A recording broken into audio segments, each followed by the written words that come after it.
Welcome to the Treasury Update podcast, presented by Strategic Treasurer, your source for interesting Treasury news, analysis, and insights in your car, at the gym, or wherever you decide to tune in. Welcome to the Treasury Update podcast. This is Craig Jeffery, and we are continuing our conversation on new technology. Today, we'll look at 6G, Metaverse, and maybe even digital assets. And I'm joined again with Tiffany from Bank of America and Royston DaCosta from Ferguson. Welcome to the Treasury Update podcast, Tiffany and Royston. Thank you. Thank you, Craig. Looking forward to this discussion.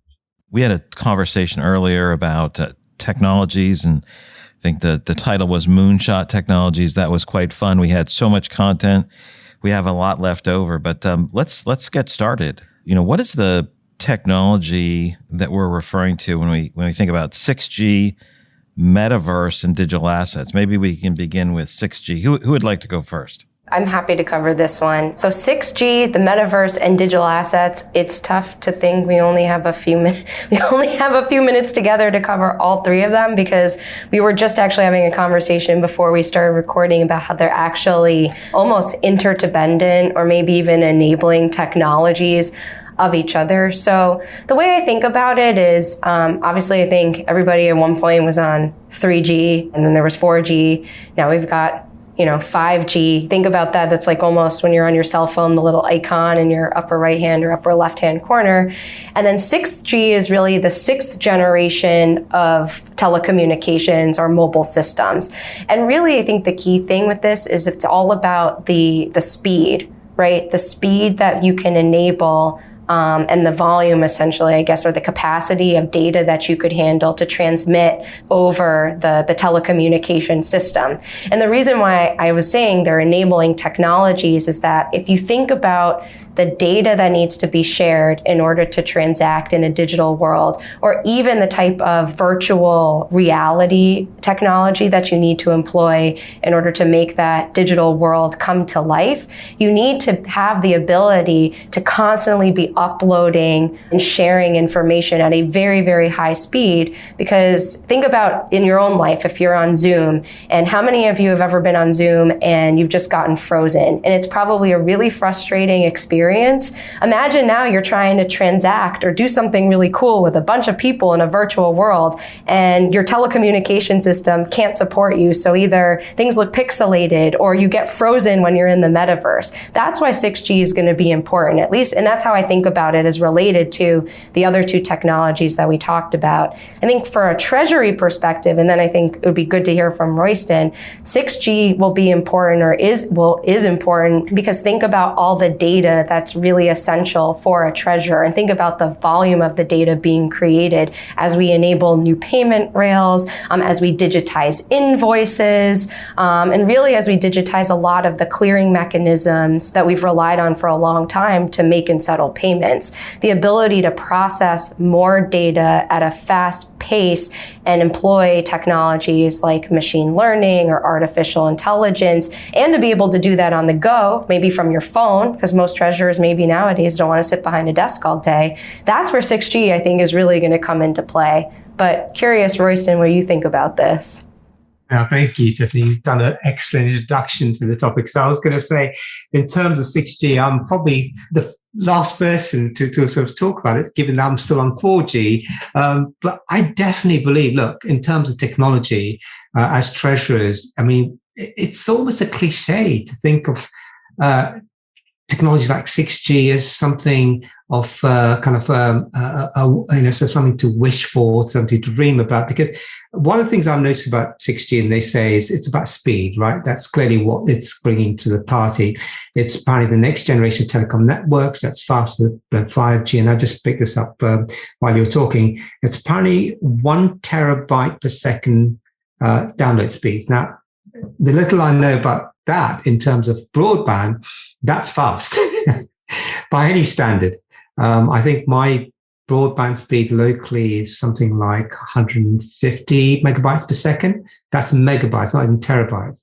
And my colleagues say that's really good where we are in the UK. I know in the US you have much better speeds, frankly, but that's part of the the differences, I guess. But the point being, other than this, treasurers, we value anything that's going to give us the information faster and more accurate and, accessible. So definitely something like speed will come into play.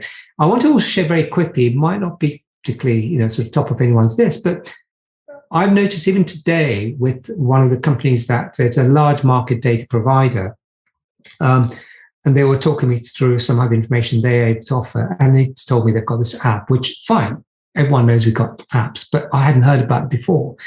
But on top of that, they mentioned they've got APIs now. Now, APIs I've heard for the last few years, but the problem I've had is I've never seen the value because no one's actually been able to show us where it can bring value. The point I'm trying to make is when you've got all these different technologies that are kind of bubbling along at a huge speed, it's absolutely vital as treasurers we try and grasp those technologies where they're going to add value. And so, the speed would be one matter, getting that sort of 6G accessibility, but then also being able to access APIs, which then gives you that data at your fingertips instantly. And you're never having to worry about, have I got a signal? Is the signal strong enough? Is that data available to me? It's paramount in our industry that having access to that information and having the tools to give you that access to that information is there, and you can take advantage of it.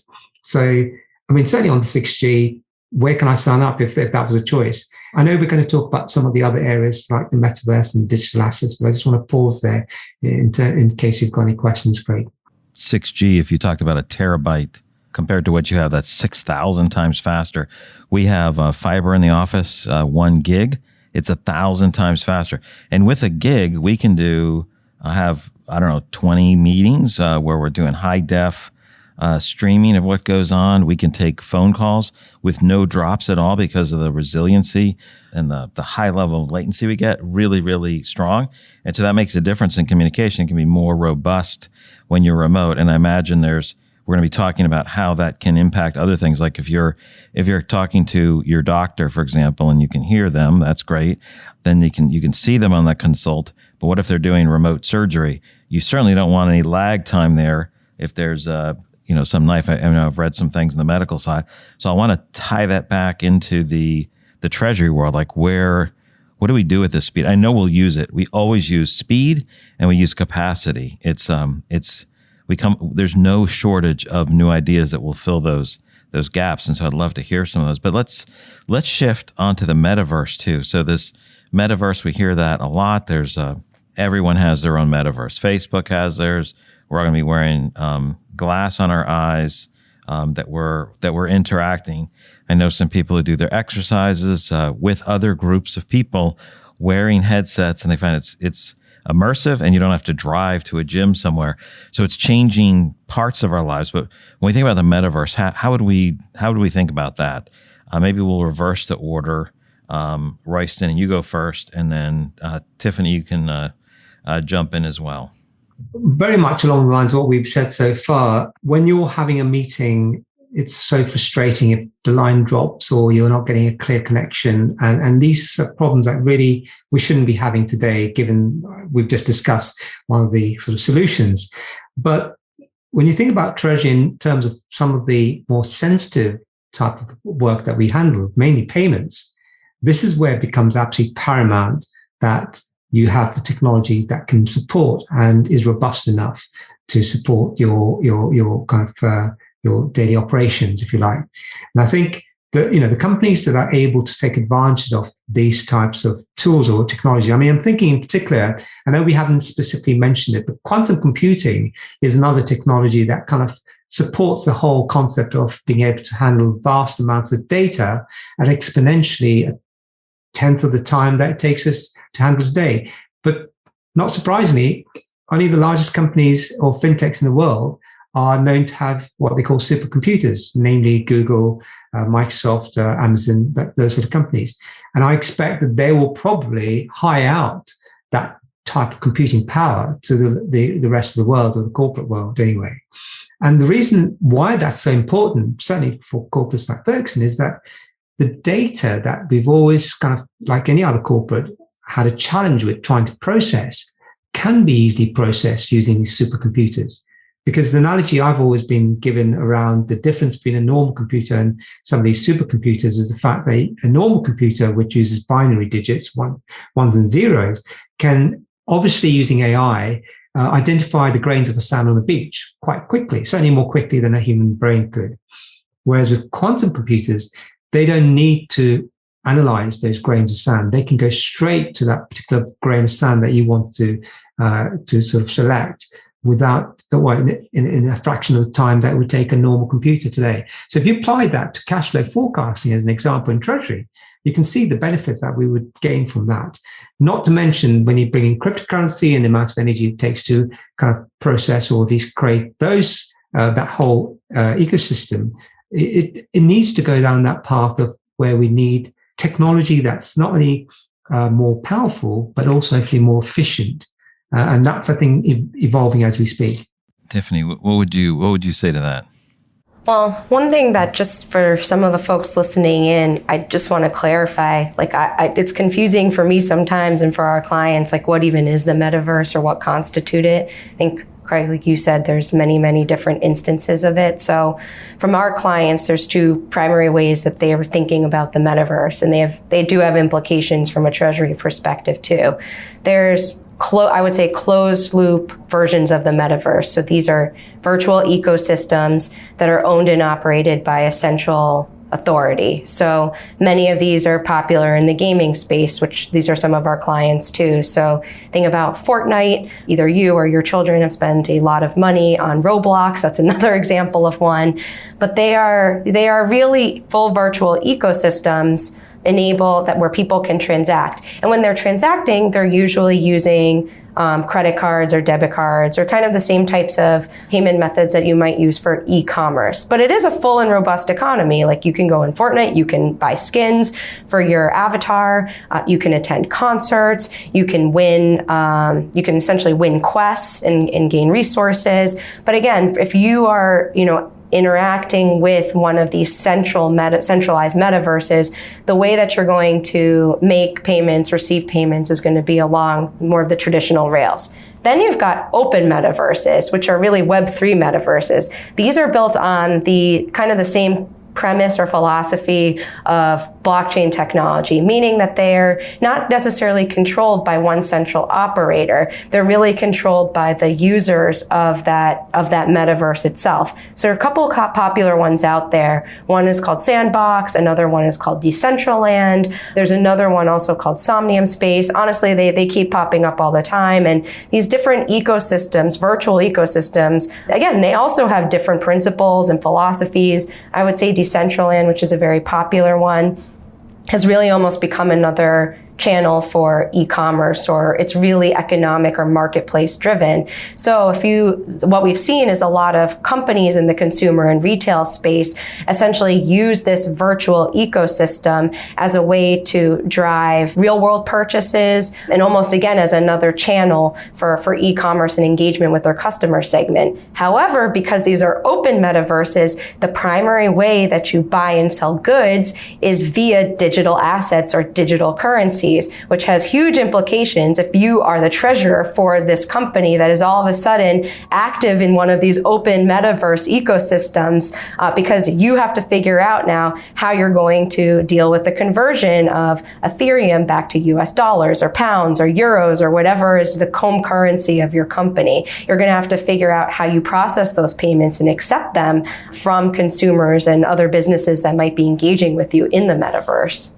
So if my son is saying I'm going to play Fortnite tonight for 6 hours, and I'm like, is that a good use of time? He would have a better take if he said, I'm going to be studying the metaverse, trade and interaction on this new environment, and then thinking about the interactions on the Treasury. That would be a better way to say than playing. Exactly. He could say, I'm doing primary research for you for your next podcast. That is awesome. Yeah. And so it's like, why do people buy skins when there's free skins? You can certainly get why people are playing, and they can upgrade their defenses or their weaponry if it's that type of game. But as you said, these open environments, and if you're selling something in the digital realm, Treasury may not want that exposure to some of these digital currencies and need to convert back to their primary operating currency. Yeah, that's good. So that's the metaverse generally. And you talked about some of the digital assets there. What else should we be thinking about in terms of how this is important to Treasury, in terms of interacting here and trading, right? There's the advertisement space, if this is where people are, and you have some sort of interaction, or you're sharing data, or you're advertising, and you need to be in that space. You might be just buying into it. What are some of the ways that companies will interact in the metaverse that has a touch point with Treasury? It's funny that the comments that you made and Tiffany were making, because it's, from my perspective, this generation are already engaged in the metaverse and to some degree what cryptocurrency looks like. And I don't think they're going to have such as difficult a time maybe as the previous generation in sort of fixed, certainly in terms of the future treasurer in using that medium of exchange. But I think there's good news for corporates that are concerned about cryptocurrency, because one thing that I think I've learned, certainly in the last few months, is that customers are actually driving corporates to accept cryptocurrency. In other words, they're looking, particularly like I said, in the advertising industry, to purchase NFTs. So I know that Nike, for example, have already had to accept cryptocurrency. And so when you look at it from a treasury perspective, I understand, and we're no different in terms of Ferguson, we're not looking to invest in cryptocurrency or to hold cryptocurrency. But what about those companies that are being, dare I call it, forced to accept cryptocurrency from their clients? Now, the good news there, in terms of what I was referring to earlier, is there is a solution. The solution isn't in terms of the cryptocurrency we're referring to, sitting on that or investing, or there's not a magic solution. It's converting that exposure almost instantly to a fiat currency. And there are companies out there, like the one that I presented with Fuel Finance called B2C2, who do that sort of thing, support corporates who want to kind of, convert whatever cryptocurrency you receive, whether it's Ethereum, Bitcoin, or even stable cryptocurrency. But the important point to bear in mind when it comes to cryptocurrency is that corporates will have to recognize they have to set up a separate structure in terms of their treasury policy. And I was saying to you earlier on, Craig, that it's the first time in my career where I've had to recognize that in managing risk, if we were looking to set up a cryptocurrency structure within our company, we have to involve our IT folks, CISO, and possibly procurement, because we're not just managing risk from a treasury perspective, you're also managing risk from a cybersecurity perspective. And this is why those stakeholders become vital to this particular type of transaction. And companies I've been networking with have been telling me that. So there's a whole kind of raft of processes and sort of steps that need to be taken, but no different to what we'd normally do in Treasury when we look at any new area in terms of how we manage risk. But it's definitely not something we should shy away from. I think provided you are getting sound advice and you make sure that you are suitably protected and hedged, this is an area that I think we have to engage with as we move forward in this new world of the metaverse. Tiffany, did you have anything to jump on what Royston said? Yeah, well, I would say one of the things, he touched upon this already, but that is going to be really key is that on-ramping and off-ramping between these ecosystems and the exposure that it creates. So like Royston mentioned, there are companies out there that do help with this today. But I got to say, I do sit at a bank, obviously a Bank of America, but banks are really good at helping on-ramp and off-ramp from different payment rails and different payment ecosystems. Right now, though there is demand, as Royston said, from consumers maybe who want to pay for goods, not necessarily even in the metaverse, but maybe other types of goods with cryptocurrency, which then is leading to pressure on Treasury to be able to do that type of FX conversion. Banks would love to be involved, but what we're missing right now is regulatory clarity. So, just a line in the sand one way or the other. So one of the things that I know when you talk to even some of these companies like a B2C2 who's in this space right now, helping with this type of conversion, even they would welcome regulatory clarity, because at the end of the day, even someone like a B2C2 needs a bank behind them in order to help facilitate this on-ramp and off-ramp and FX exposure that a company like a Ferguson is going to lean on them for, at least in the moment, in order to help facilitate those types of cryptocurrency transactions. If anyone out there is listening to this from our friends at the OCC maybe, or anyone on the regulatory side, one thing that would be really helpful for banks and other actors in this space, I think, is some clarity one way or the other around digital assets, digital currencies, stable coins, and someday maybe a central bank digital currency as well.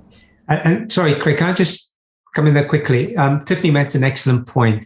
It's about counterparty risk. And frankly, this is an age-old topic we've had ever since fintechs came on the scene about the disruption that fintechs could cause the banks. And I've always been a firm believer, I'm not just saying that because Tiffany's on this call, that they will always be a place, as far as I'm concerned, for banks in our ecosystem, at least certainly in my lifespan, and I think for longer. Because the simple reason is that the fintechs, for the best of the world, as much as they're very good at what they do, from a corporate perspective, we're not going to be able to allocate the same amount of kind of financial counterparty risk with them that we do with the bank. In many cases, these fintechs are very young, very small companies compared to banks. And so typically, although the solution is there for converting cryptocurrency to fiat currency, the amounts that we could possibly look to putting in terms of risk management would be a lot less from a corporate perspective than we currently do with our banking partners. So that's an excellent point that Tiffany's raised, because that's exactly the challenge that we're facing today, or corporates are facing, so I should say, in when you engage with fintechs versus banks. Yeah, some good points. There's some new terms, or less commonly used terms, that both of you mentioned, and they seem to be coming into our regular language now. You talked about converting digital to fiat directly. And let's just think about what we're saying there. Digital currency, what is it? It's stored digitally, backed by what? Backed by, either a central bank, backed by some issuer, backed by the value in the marketplace, where it tends to be very volatile. Fiat currency, usually backed by a government, the full faith and credit of whatever the particular government is, or their central bank. And so we think about both of those. It's like, I don't know anything about currency as fiat currency, but we do think of digital. And so that language is interesting as it's used. But we have to think about this. We transition from physical to virtual very quickly. So, you hear people talking about bank accounts and virtual accounts. Well, a virtual account is not a real account. When they do a real account, people put their hands up and make a box. Like there is a physical account. It's a digital account already, and it's virtual. It's tracked. And so virtual accounts is just a way of doing sub-accounting and sub-tracking. And so we're already away from the physical, and we're just taking the next step. It's just the next incremental step. Though an issuer of digital currency, if they're not a central bank, they don't have a taxing authority, whereas a central bank has the ability to tax, to raise funds, or to change how they can support it. So there's some differences, and those terms are interesting. So in one sense, it's very different. We use different terms, but in another sense, it is just the next step. And I'll give you a small physical world example. We're going to the AFP conference, and I'm not sure when this podcast will come out. It might come out about the same time as that. We usually give away a big Yeti cooler. It's a way of getting people to come in and talk, and they drop cards in, physical cards. They also scan things in, right? More and more it's scanning. But we have this other giveaway thing, and our marketing group had a Yeti cooler printed. Somebody printed a Yeti cooler. It's about the size of your thumb, maybe a little bit larger. And then they're like, oh yeah, this person has printed 3,000 or 30,000, maybe it was 30,000 of these little mini Yeti coolers that work. You can't store stuff. They open, close, they have the handles. And in the same way, some of the digital assets you're talking about are we take digital pictures now. We don't have as many physical prints as we used to, where you get them back from the store. Now they're being saved digitally. So really good things to think about. And you talked about serious treasury items, about regulatory clarity, counterparty risk.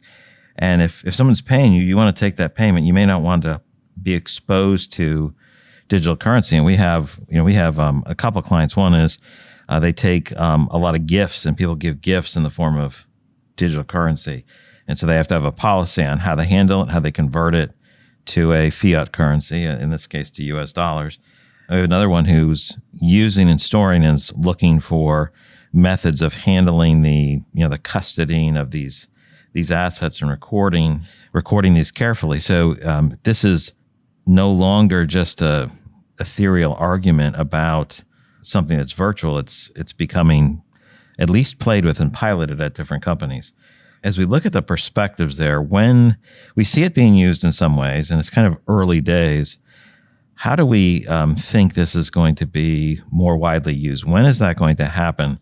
What's the risk of just saying, we want to watch this and wait till we get a response somewhere, or is there something that we should do to get engaged with it earlier, whether it's digital assets or the metaverse? Certainly we don't have to do anything with the 6G, but as we think about these capabilities expanding, what should we be watching for? What should we engage in?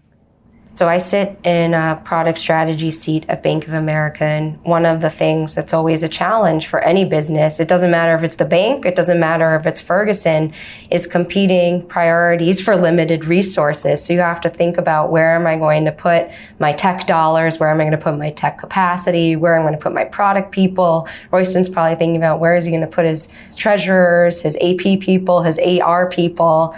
And the thing that I guess I have the luxury of in sitting at Bank of America is that I sort of flip it the other way around, and I think a lot about opportunity costs. So what's the cost of inaction? And I have a master's in economics and international finance. And so I maybe this is a little dorky, but I think a little bit about expected value. So if the opportunity size for digital assets, metaverse, is $1 trillion opportunity, but there's only a 1% chance that that's ever going to take off, well, expected value would tell you there's probably something worth paying attention to.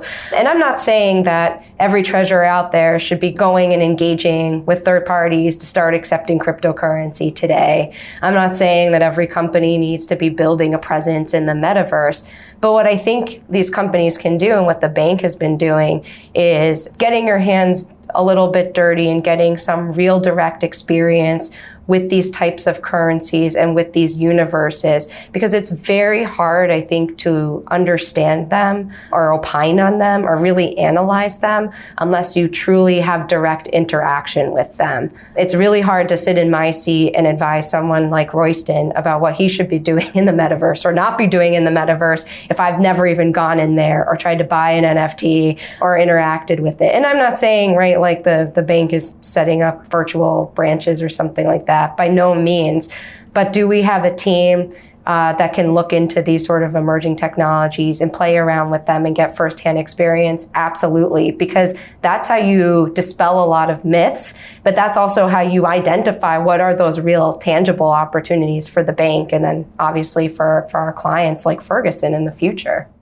Maybe you should tell Ferguson and Royston to build more stuff in the metaverse. It's like we took over some additional space and we had cabinets made. We laid out the floor plan and they gave us these 3D models, right? So you can see the cabinets and open them and move them around.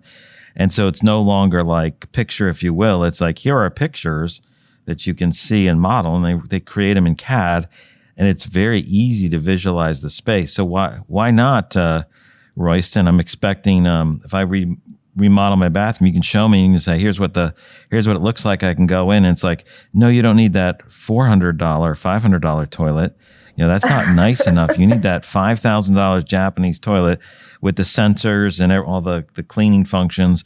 And here's how you can swap out stuff on the sink, and then you can pay for it. And it's like, not only will you get the stuff that you can use, but you can have your own digital verse. You were talking about the twin reality. I forget what the digital twin was. Just before, Royston, you jump in, Craig, I think you do raise an excellent point too, that these technologies, you don't have to go all in either to get that firsthand experience. So, putting 3D or putting immersive experience or augmented reality version, which is I think what you're talking about, Craig, for designing, doing like the design or architecture for your house, that's like a safer, easy way to start getting, putting your toe in the water. Maybe Royston, like getting yourself an Oculus headset, and instead of doing a Zoom call, doing a meeting in there, that's another way that's like a very, easy way to start dipping your toe in the metaverse water without actually having to go all in and set up a, Ferguson HQ and sandbox. Is that a challenge? I guess it is. But, look, I mean, the future is limitless in my view, right? I mean, there are films that were made 30 years ago that we're only seeing the reality today. There was something called, I think, Disclosure with Michael Douglas. I was reminded by my wife the other day, where they looked at, believe it or not, the metaverse. 30 years ago, the film was made, and we're looking or trying to anyway. But coming back to the points that you raised, and look, to be honest, a lot of what we're discussing today wouldn't be on my radar. It wasn't for Bank of America's Moonshot initiative. So I'm eternally grateful, actually, to Tiffany and her bank in many respects for facilitating this discussion and also raising awareness, which is, I think, key for our industry. And one of the things I'd also sort of mention is that the point about when this is going to happen, I mean, it is certainly happening as we speak. And why is it, in my view, important that people, corporates, should take more notice? Like Tiffany said, I'm certainly not either suggesting people should kind of engage in the metaverse tomorrow or today and start sort of using cryptocurrency. It's all about being aware and increasing your knowledge around that. A good example from my perspective is cloud-based solutions. 6 years ago, we implemented our current system, Cooper, and it was quite new to our group. And then 3-4 years ago, I was presenting on cloud-based solutions. A lot of corporates are still very apprehensive, very suspicious, almost cynical about the cloud because of the security concerns they had. As soon as the pandemic hit, so lo and behold, most corporates saw the value and had no choice but to enter on the cloud. Today, I think you've got to look at it from a commercial perspective. And like Tiffany alluded to early on, if you look at the opportunity cost of what you're going to miss out if you don't be prepared, and the same applies to cryptocurrency, the least you can do is actually equip yourself with the information. So when your CFO comes and knocks on your door, if you're a treasurer, saying, what do I need to do to open a cryptocurrency account? You would be well placed to know what the pitfalls are, who the main players are, what would you need to do? But one thing is very clear to me in terms of the future. Like Tiffany again mentioned slightly earlier, the banks will play a key part in how this kind of begins to take off in terms of cryptocurrency, because we need the regulators, as obvious.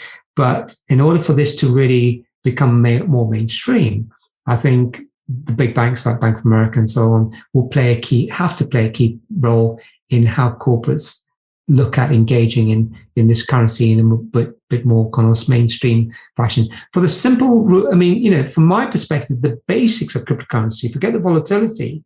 If you're looking at a regulated cryptocurrency, the benefits of using cryptocurrency around speed, 24/7, there's not going to be issues around value dating.